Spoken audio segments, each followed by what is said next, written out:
The sea provides for itself and always has. A system in which the organisms that reside there give back to the biome long after death.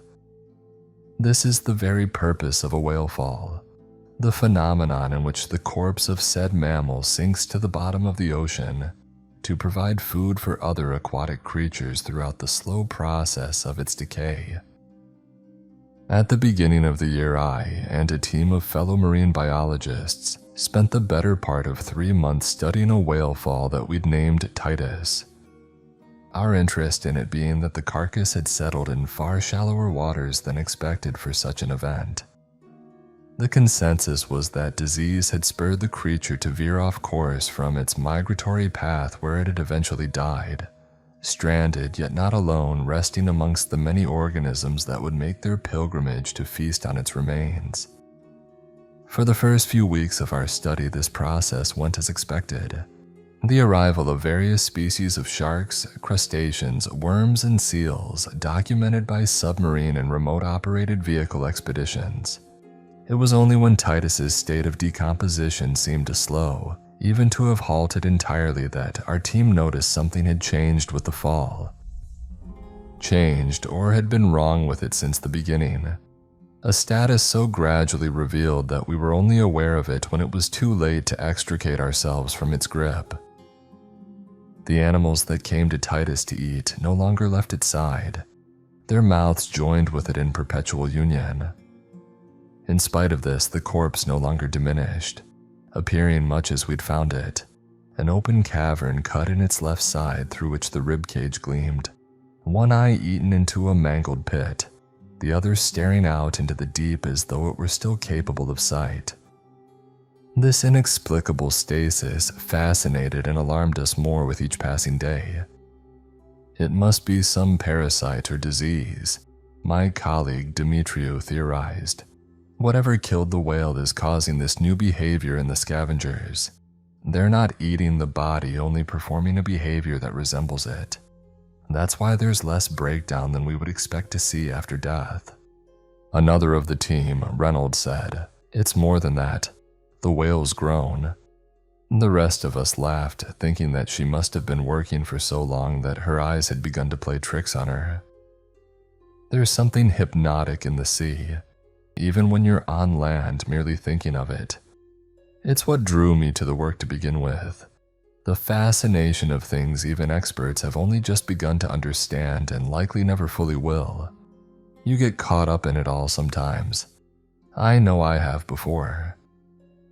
"I'm telling you the whale's grown," Reynolds insisted. "About a foot in length, not much, but it's undeniably bigger than it was, and it shouldn't be. You don't have to take my word for it. Look at our most recent footage and compare it to the first images we took at the start." She was right. And how we'd all missed it I can't properly explain. We'd all put the same amount of time and effort into the study. Should have seen the alteration, as she did. But then perhaps we had, and had simply not wanted to consider the implications of the fact, the weirdness of it all. "Parasites," Demetriou said again with satisfaction. "They're bloating the tissue, making it look like it's expanded." Reynolds shook her head. "No, that's not it. You can see that none of the animals around the whale have died or even lost significant weight, and what little they have shed isn't from starvation." "Then what?" I asked. I already knew what she was about to say, but it was so impossible that I didn't want to voice it myself, to suggest it as a reality. "Titus is feeding on the animals attached to it," said Reynolds. "Don't ask me how, but it is." "It's not the whale," Demetriou insisted sharply. "It's dead. Something inside it is preying on the scavengers, maybe. But why would you think that it's the whale itself?" This Reynolds couldn't answer, but there was a conviction in her eyes I knew could not be argued with. "We'll send the ROV out there for another tissue sample," I said.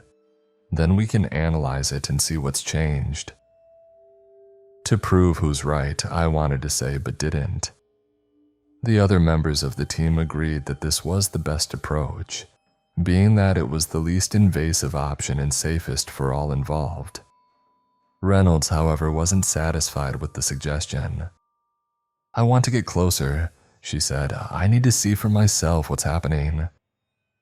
"You mean take the submarine out there again?" I asked. "I mean, sure, we can do that eventually, but the ROV will give us a lot more useful data. We can capture one of the smaller specimens feeding on the whale so we can test it for parasites or disease." Dimitriou and Barden were nodding along with this, but Reynolds had turned her head away at an obstinate angle, a muscle in her jaw twitching savagely. "Look," I said, "our last expedition was barely 2 weeks ago. I doubt that anything will have come about since then that's even visible to the naked eye." Reynolds drummed her right hand on a nearby desk. "We could dive down to it," she said. "The water is shallow enough." "Not a good idea," said Barden. "There are sharks and other predators feeding on the whale that might turn on us if they feel like it. I mean, I've dived with sharks before, but it's not something I'd recommend outright. They're unpredictable. Besides, we could end up disturbing the other scavengers, disrupting the natural process. It'll alter our findings." Reynolds got up from her chair and began to pace the laboratory, Barden watching her with a pensive disquiet. "No dive," I said. "If Dimitriou is right, then it's really not safe to get that close to the whale even in protective gear. It's better to be safe than sorry, you know that." Watching Reynolds' stubborn face twist, I felt a tug of unease, unable to understand why she was so set on the idea when she knew better. "Fine," she said. "No dive." She went out through the laboratory door, letting it bang shut in the frame behind her. Barden flinched and laughed shakily. "Yikes," he said. "What's going on with her?" "She's obsessed," said Dimitriou, her lip curled. "She's barely taken a break since we started. Skips meals, doesn't sleep. If you ask me, it's not about the work at all." "What do you mean?" I asked. "You're thinking mental health stuff, family issues." Dimitriou shrugged. "I don't know, but it's something. The other night she was talking about the whale song we've been hearing on our last few trips, saying she thinks it's connected to the fall. It makes no sense, obviously. You'd better keep an eye on her, Haney. You know her better than the rest of us." I sighed, aware of the accusation in Dimitriou's voice. "She's your problem," she meant, "not ours." "If there was something wrong, then she would have told me," I said. "Reynolds isn't really one for keeping secrets. I think it's just the study, how odd it all is. I can't blame her for being a bit unsettled. I am too. If there is an infectious disease or parasite situation going on down there, we'll need outside help." "She doesn't think that's what it is, though," said Dimitriou. "You heard her. She thinks that the whale's still alive somehow. You can't tell me that's a normal way of thinking." She looked at me in an almost suspicious fashion, as though she believed that I was implicit in covering up some secret. "I'm sure she's just tired and a bit paranoid like the rest of us," I said. "Let's just leave this for now. We'll send Mercutio out in the next few days. Is that okay?" Mercutio was our ROV, piloted mainly by Dimitriou, who had a background in engineering. "Fine by me," she said, relenting slightly. "But I'm not the problem, remember?" By midweek, we'd set out in RV Sylvia, the team's research vessel from which we were to direct Mercutio towards the whale fall. The entire team was restless with nerves and excitement, as we always were when on the verge of some discovery. I caught Dimitriou casting Reynolds disparaging looks across the control deck and shook my head at her. Prior to setting out on our venture, I'd pulled Dimitriou aside again. "Behave yourself today. We'll be recording the expedition, and besides, there will be other crew members aboard to make sure everything runs smoothly. We don't want to make a bad impression. They already think we're all going a bit mad cooped up on our own out here in the facility." Dimitriou had snorted at this and shuffled her shoulder out from under my hand. "Say that to Reynolds, not me. She'll be the one that embarrasses us all. She's still talking about that insane theory, you know." "I'll talk to her," I said irritably. "But you need to concentrate on your job and not this pointless conflict. You've had a problem with Reynolds for months since before any of this started. And I'm getting sick of it, Rhea.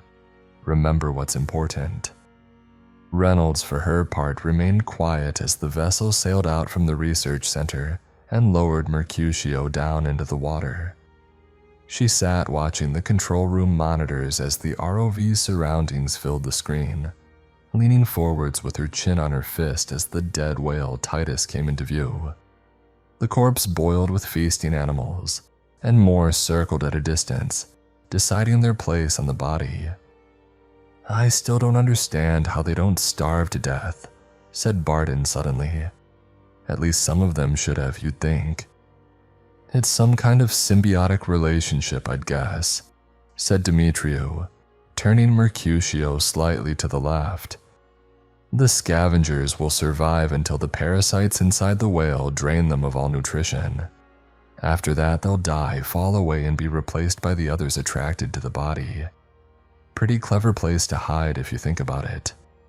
Lots of live food around." Demetriou talked with a brash confidence I didn't quite believe in. I could see the stiff set of her wiry body, the way her left eyelid had begun to twitch at random intervals. She was as lost as any of us in all this, but it comforted her to pretend that she knew better, that we were all fools not to understand it as she did. We all fell silent as we crowded around the monitors, Mercutio's leisurely approach expanding the image of the whale fall. Titus lay like a drunken giant in that orgy of feasting, the one untouched eye gazing up at the camera as though inviting us to join in that revelry. Some of the smaller animals had begun to look noticeably fragile, and it struck me that in the time we'd taken to prepare for our venture, whatever was in the whale had begun to feed with more rapidity than before. Reynolds was muttering something I couldn't quite discern over the chatter of the others in the room. "I'm going to try and get close enough to collect the samples now," said Demetriou. "Maybe from 2 different places. What's left of the meat still on the ribcage and the areas where the scavengers are swarming now. They might give us different results." Reynolds twitched at this but didn't speak, and I wondered what she was thinking. Did she really imagine that the whale had materialized this way at the bottom of the ocean? That it was some other entity that merely resembled a whale by chance or cunning evolution? Reynolds had always had a fascination with the unexplored quarters of the sea, what lurked in the trenches too far down to probe, without a diver or vessel being crushed by the incredible pressures of the deep. When we had studied as novices together, she had dreamt of stumbling across one of the lurking ancients depicted in sailors' mythology, the first of the modern world to catch a glimpse of them and thus prove their existence. Likely it was this long-held fantasy that had led her to see Titus as such a creature, if indeed that was her belief. I observed her with a new fascination, trying to interpret her slightest move or expression, and never quite understanding what I saw. On the monitors, Mercutio had extended its mechanical arms to gather the first cross-section of meat from the fall. Demetriou narrowed an eye in concentration, withdrawing the manipulator back into the vehicle so as to place the sample into storage. Around it, the scavengers stirred, seemingly aware of the interloper. "They're curious," said Barton. "That's something." We all knew what he meant, having each had the same unspoken worry that the animals would have no response to stimulus, no more than growths on the flesh. Yet they did not detach themselves from the whale to follow the robot, only watched as it traversed to their side of the body. "All right," said Demetriou. "Let's go again." "After you do that, see if you can pick up one of the crabs," I suggested. "They're small enough to transport." It was as I said this that a pair of tiger sharks that had been circling the whale turned sharply in towards Mercutio and snapped at it, ripping at the foam on its frame. Stop moving it, I said. They'll probably lose interest. Dimitriou obeyed, but the sharks persisted. Their attacks not the idle interest of animals encountering a foreign object, but those with intent to kill. They're defending the whale, said Reynolds suddenly. They know about us, Titus knows. Don't say that, said Barden. That's ridiculous. But I could tell by the way he was tugging the zip of his jacket up and down that he was nervous. His eyes tracked the other animals surrounding the fall as though beginning to interpret their activity as Reynolds did. Damn, said Dimitriou. I'd better get Mercutio out of there. We'll have to come back again another time or we'll lose what we have already. I watched tensely as the ROV withdrew from the body of the whale. Only 1 out of 3 samples collected, its sides buffeted by the attempts of the sharks to tear it to pieces. My gaze was drawn down to the eye of the fallen Titus, the black alien globe seeming full of a paradoxical vitality, and I shuddered, glancing away from it. You hear that? Said Reynolds into the quiet. What's that? Snapped Dimitriou. I don't need to be distracted now. Yet I saw her head twitch slightly as if turning her ear to some subtle noise in the air. Barden and Reynolds exchanged looks and suddenly I saw them united, both in tune to the same sound. What am I supposed to be listening for? I asked. But then I heard it too, a faint but definite whale song. Every face in that room registered a like recognition, and suddenly I realized the danger of it. Wondering how we'd all been led so rapidly into aligning ourselves with Reynolds' frenzy. Let's not overthink it, I said. It's the same school of whales we've seen in the area for ages. Dimitriou, how are we doing? We're almost out, she said. Somebody better tell the crew we want to go back to shore. Barden stood nearly tripping over his seat. I will. He couldn't seem to stand looking at the monitors, shielding his eyes with one raised hand as he scurried out of the room. We were all glad when the screens went off except for Reynolds, who went across to the glass and touched it, as though she might feel the whale through the surface. Dimitriou rounded on me, her expression thunderous. Don't, I mouthed, not now. Once we were safely back at the facility, I whisked Reynolds away and sat her down in one of the offices. Deanna, I said, what's going on? You're scaring everyone with all this stuff about Titus, putting ideas into people's heads that shouldn't be there. She shrugged, sullen and unmoved. I think Dimitriou's right, I went on. We need to reach out to disease control. There's something infectious coming off that whale. We've all come into contact with samples, the water and the air nearby. We don't know how it's transmitted, but something is extremely wrong, but not in the way you think it is. What you're saying about the whale itself being alive and doing all this, it isn't possible. I wouldn't say that, said Reynolds. We don't know enough about the sea to know that it isn't a new organism. Who's to say that this whale, or this species that looks like one, isn't mimicking a major food source to call animals to it and provide itself with nutrients? There's not much proof of that yet, I said, though I suppose it's a possibility. But the way you talk about it all makes it sound like there's something else you think is happening here. Something, well, I don't know, irrational anyway. Reynolds fidgeted. Not necessarily, she said. I've had this hunch since all this started. Everyone has, they just don't want to admit it. I think the whale wants things to be part of it for other reasons than eating. Like anglerfish fusing during mating to ensure that they can breed when mates are scarce, but rather than breeding, the whale wants to expand itself. Just one organism made of many, growing and growing its territory. And this is intentional, you think? Instinctual, definitely. Intentional, maybe. Whales are intelligent. Why couldn't whatever Titus is be as well? I closed my eyes, feeling all the sleep I'd lost through the project catching up with me. I don't know what's worse, The thought that the fall knows what it's doing or that it's just doing it as a survival mechanism. Not that I even hold with this theory, obviously, I added rapidly. I'm more inclined to think Dimitriou has it right. Just try not to fixate on this too much, or I swear you two will end up killing each other. I spent the next 4 days writing reports and drafting up potential messages to send out if the results of some infection were indeed found in the whale's remains. It was the other members of the team that studied the sample we'd brought up from the ocean, scrutinizing it under microscopes and carrying out as many tests and examinations as the tiny shred of flesh could endure. All the while, Dimitriou and Reynolds argued over their findings as bitterly as past lovers, while Barden timidly attempted to mediate. I should have intervened. I don't know why I didn't. After that last visit to Titus, I'd been taken up with a strange, lethargic melancholy, prone to spending any breaks from my work on incessant walks along the tattered border of shoreline beyond the facility.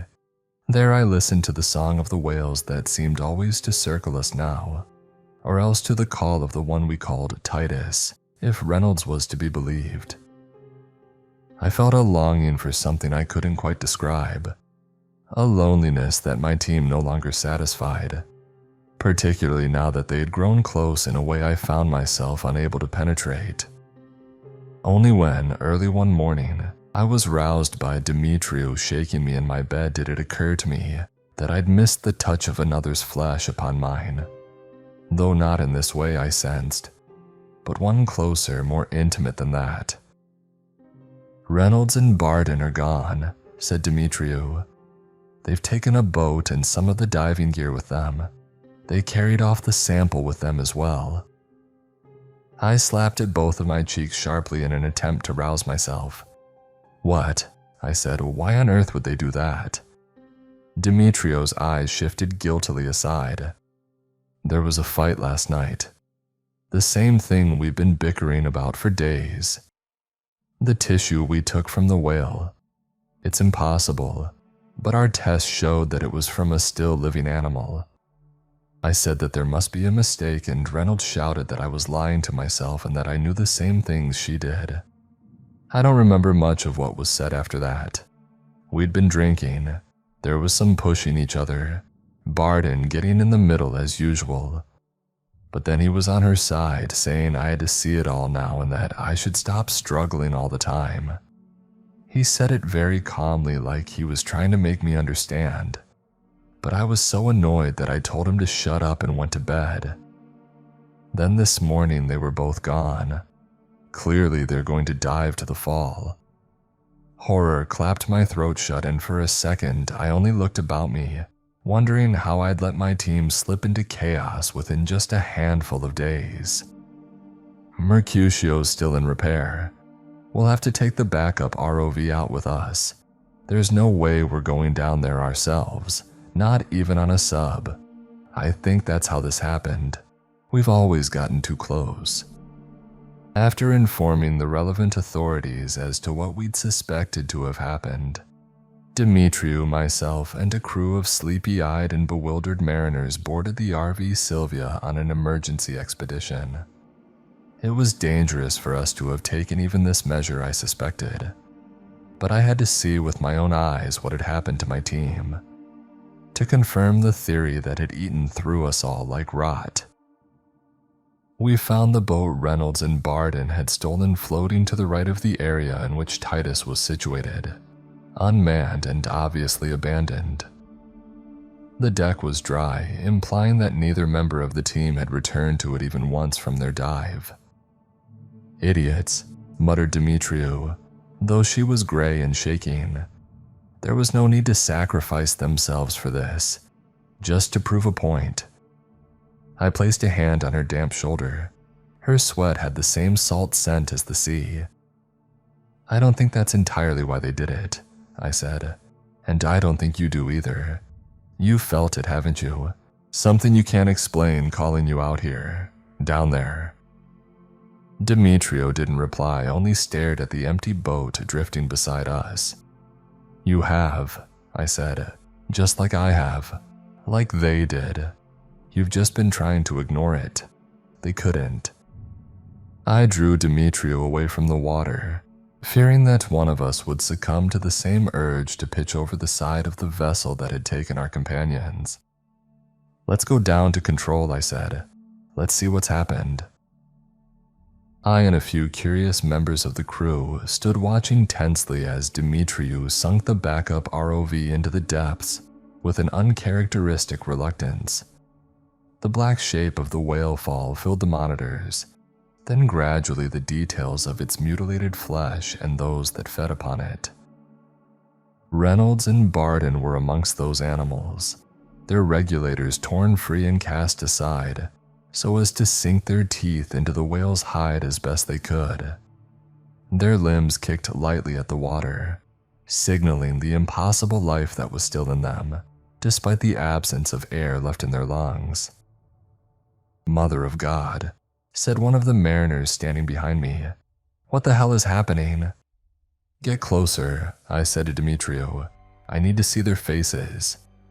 In silence she obeyed, maneuvering the ROV until Reynolds and Barden's eyes shifted up to the camera in unison, each dull, lacking in their natural character and yet compelled by some reflex of enduring vitality that was perhaps not their own.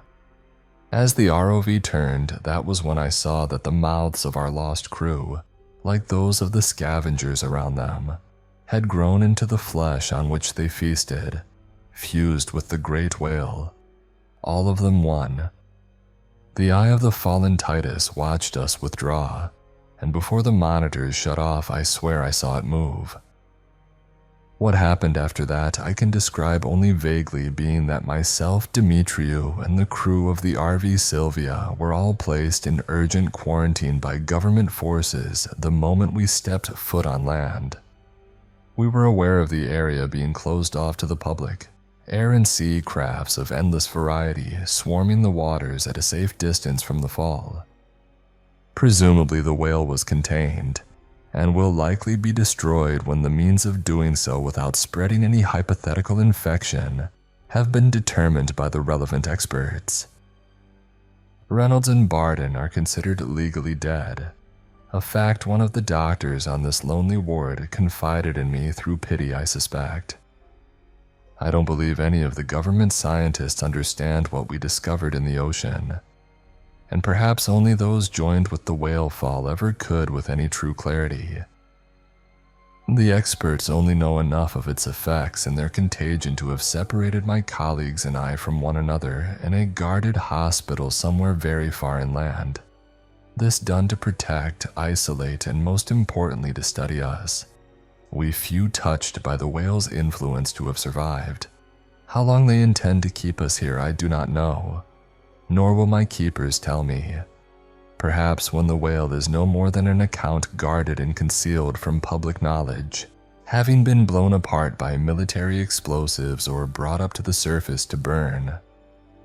When this occurs, I wonder if I will know, if I'll sense it in the end of my connection with the whale, or if, like the after effects of illness, my experience will go on, my mind and sense of self ever altered by it.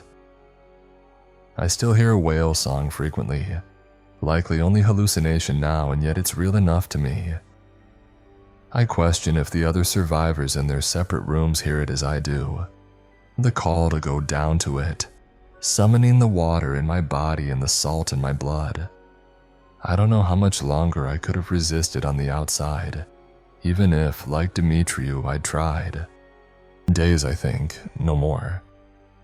Though I know now what would have become of me once I joined with that cult of flesh, I still can't help in part, but want to meld with the great many that is the whale Titus and its thralls. For in my death or half-death, life in all its beauty and horrible mystery would have persisted through me,